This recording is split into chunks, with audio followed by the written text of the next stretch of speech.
The week my brother submitted a forged maintenance complaint to my landlord, he used my own email signature to do it. He had copied it from a birthday message I sent him 2 years earlier. I did not find out until a property inspector knocked on the door of my studio space on a Tuesday morning and handed me a printed notice citing 11 code violations, none of which existed. I want to be precise about what I had built before I explain what he tried to take from it. I opened Linden & Co. in the spring of my 31st year. It was a photography and creative rental studio on the second floor of a converted brick building in the Millhaven Arts District, a neighborhood that had been industrial for 80 years and was only beginning to figure out what else it could be. I had spent 4 years as a staff photographer, a regional lifestyle magazine, saved methodically, and left on good terms with a folder of freelance contacts and a clear idea of what I wanted. The space was 1,400 square feet. Exposed brick on 2 walls. North-facing skylights that produced the kind of flat, even light that photographers will drive 3 hours for. I signed a 5-year commercial lease, negotiated the build-out allowance myself, and spent 11 weeks converting the raw space into something functional and specific. I installed the backdrop rail system with a licensed contractor I sourced through a professional association. I chose the flooring, wide plank white oak, engineered, not solid, because the building had humidity fluctuations and I had done the research. I built the prop library from estate sales and vintage markets over 8 months, cataloging everything in a spreadsheet so renters could request items in advance. I wired the lighting grid with permits pulled and inspected. I designed the client intake process, the hourly rate structure, the damage deposit policy, and the cancellation terms. I did all of this without asking anyone in my family for a dollar, a signature, or an opinion. By the end of my 2nd year, Linden & Co. had a 4-month wait list for full-day bookings. 3 local commercial photographers had standing monthly agreements. A branding agency in the city used the space 6 times a year for product shoots. My assistant, a woman named Faye who had 2 kids in elementary school and had been with me since month 4, managed the booking calendar and client communications. The studio paid her salary, covered overhead, and still returned a margin I had not expected to see until year 5. My family's financial history is something I have had to account for carefully over the years. The way you account for weather when you're planning something outdoors. You don't ignore it, you build around it. My parents divorced when I was 16. My father remarried quickly. My mother did not. My brother, who is 4 years older than me, stayed close to my father and his new wife in a way I chose not to. He had been the easier child in the practical sense. Less friction, fewer strong opinions, more willing to accept what was offered. What was offered over the years was considerable. My father co-signed 2 car loans for him. When his first business, a landscaping company, failed after 14 months, my father absorbed the debt, roughly $31,000, without requiring repayment. When my brother needed a down payment for his condo in Dearborn, my father and stepmother gifted him $40,000, structured as a loan on paper, never collected. I left for college on an academic scholarship. I did not ask my father for money when I graduated and needed to relocate for work. I did not ask him when I needed a new camera system that cost more than my first car. I did not ask when I was building Linden & Co. and could have used a cosigner for the equipment financing. I found another path each time, the longer path, the one that required more patience and more documentation and left no one with any claim on what I built. My brother visited the studio once, 18 months after I opened. He walked through the space, looked at the lighting grid, touched the edge of one of the seamless backdrops, and said the rent in this part of the district was only going to go up. He said it the way someone says a thing when they mean something else entirely. I thanked him for coming and showed him the door. He came back 14 months later with a proposal. He had been talking, he said, about pivoting. The landscaping work was seasonal, unreliable, physically demanding in a way that was starting to catch up with him. He wanted to start a content creation service, social media management, short-form video production, that kind of thing. He needed a studio. Not full-time, he said. 3 days a week, consistent, steady. He named a figure that was 60% of my standard day rate. He said family discount like it was a word I would recognize. I told him my pricing structure was fixed and that I did not offer family rates because it created complications I had chosen not to introduce into my business. He looked around the space for a moment. Then he said our father had mentioned knowing the building owner. He said it the way my brother always delivered that kind of information. Not as a threat, exactly. As a weather report. As something ambient and factual that you might want to factor into your plans. I told him I'd walk him out. He left without visible anger. That was the thing about my brother. He never looked angry when he lost a round.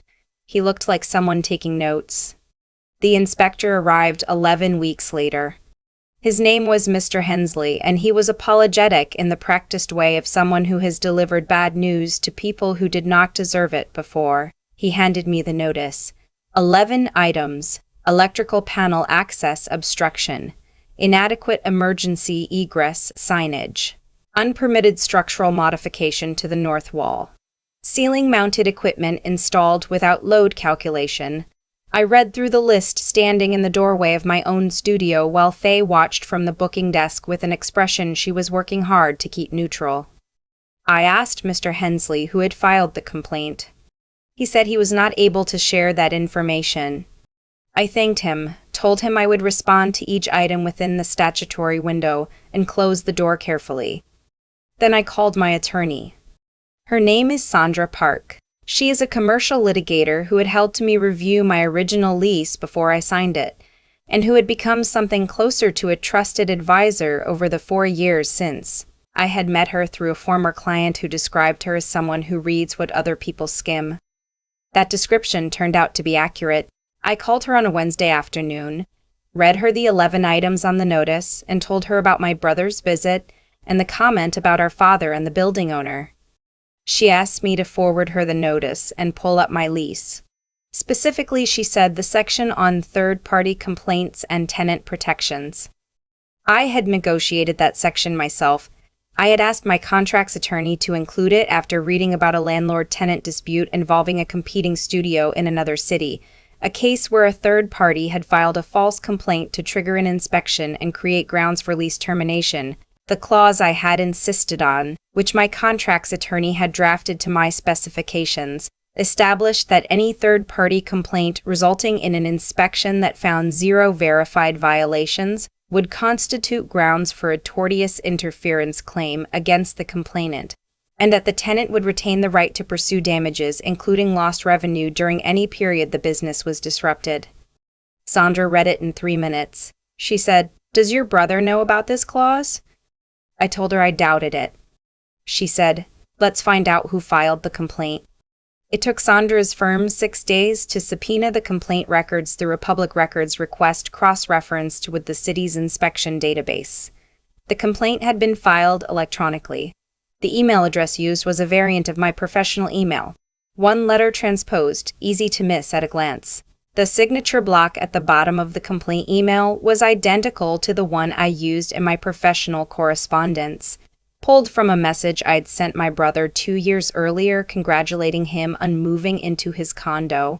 The wording of the complaints had been copied almost verbatim from a city code enforcement template that was publicly available online. It was thorough. It was also traceable. Sandra filed a tortious interference claim against my brother on a Thursday. She also sent a letter to the building owner, whose relationship with my father turned out to be real. They had been in the same amateur golf league for 6 years, informing him that his tenant had documented evidence of a fraudulent complaint filed in her name against her own business, and that any action taken against her lease as a result of that complaint would be incorporated into the pending litigation. The building owner called my father that same afternoon, from what I understand. My father called me the following morning. He was not composed. He told me I was making a mountain out of something that could be handled quietly inside the family. I told him it had already been handled outside the family by the person who filed a forged complaint with city code enforcement using my own email signature. He said my brother had made a mistake. I told him forgery is a specific kind of mistake that involves planning and execution and a particular kind of decision-making that does not happen by accident. He said I was always like this. I asked him what, specifically, like this meant. He did not have an answer for that. My stepmother called 2 days later. She did not identify herself as calling on my father's behalf, but the call had that shape. She said my brother was going through a difficult period. I said I understood that difficult periods were real, but that they did not typically produce forged municipal complaints. She said I had always kept the family at a distance. I told her that distance was not something I had chosen so much as something I had built carefully, the same way I built everything else, with intention and documentation, after watching what happened when you didn't. My brother called once. His voice when he spoke was different from anything I had heard from him in a long time. Not angry, not performing reasonableness, just quiet in a way that felt unfamiliar. He said if this goes forward, it's going to affect Dad. I told him that Dad's involvement in the golf league that connected him to my landlord was not something I had introduced into this situation. He started to say something else. I told him Faye was waiting for me, and I ended the call. The inspection was completed in full. Mr. Hensley returned with a second inspector and spent 2.5 hours going through every item on the original notice. The electrical panel was accessible and clearly marked. The egress signage met code and had been installed with documentation. The north wall had no structural modification. The ceiling grid had full load calculation on file with the city, pulled from the permit I had obtained before installation. The second inspector photographed each item. The written report came back 8 days later, 0 verified violations. That report was the document Sandra had been waiting for. The tortious interference claim went forward with the full record attached, the forged complaint, the transposed email address, the copied signature block, the 0 violation inspection result, and a calculation of lost revenue during the 3-week period Faye and I had spent managing the inspection process instead of operating at full capacity. That figure came to $19,400. It included Faye's hours redirected from client management, 2 bookings I had to reschedule, 1 client who did not rebook, and the direct cost of the legal response. My brother's attorney, a man who sounded increasingly uncomfortable each time Sandra spoke to him, proposed a settlement discussion within 10 days of the filing. The negotiation took 3 sessions. My brother did not have $19,000 liquid. What he had was a condo with equity he had been building for 4 years on the back of the $40,000 gift from our father. The settlement reached was $16,800, structured as a lien against the condo's equity, payable within 18 months. My father was not a named party. He did not have to sign anything, but the condo he had made possible, the one purchased with the money he had given freely and never asked to be returned, was the only asset my brother had that could support the obligation. I do not know exactly what was said between my brother and my father after the settlement documents were signed. My father has my number. He has not called since the settlement. I have not called him.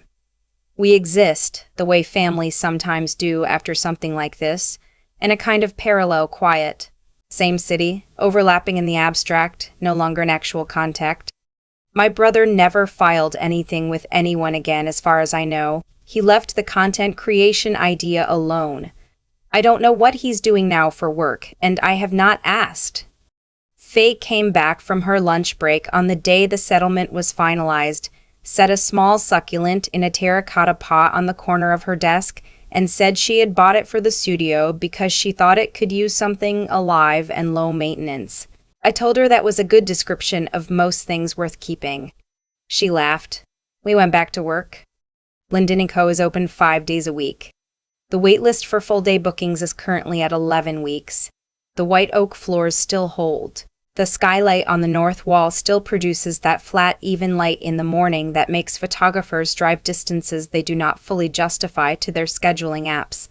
I refinished the prop library shelving last spring using the same technique I used on the backdrop wall in year 1. Slow work. Done right. Intended to last.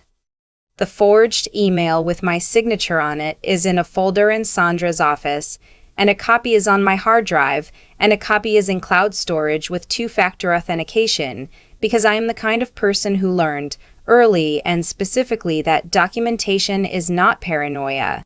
It is just the difference between having a record and not having one. My brother used my own name to try to dismantle what I had built. He used a birthday message, 2 years old, a small, ordinary gesture of goodwill, to copy the signature he needed. I think about that sometimes. The instrumentalization of something that small, the calculation required to take something given without conditions and repurpose it as a tool. The question I keep coming back to is not whether I was right to pursue it. It is this: how much of what you send into the world without conditions, a signature, a key, a cosign, a kindness, ends up in someone else's file, waiting for a use you never imagined? The succulent Faye brought in is still on her desk. I walk past it every morning when I unlock the studio, and I don't think about my brother when I see it. I think about Faye, who showed up for 4 years without ever asking me what was going to happen next, who trusted that the place she worked in was built to hold. What I keep returning to is not the settlement number or the lien or the inspection report with 0 violations checked across 11 lines. What I keep returning to is the birthday message. 2 years old.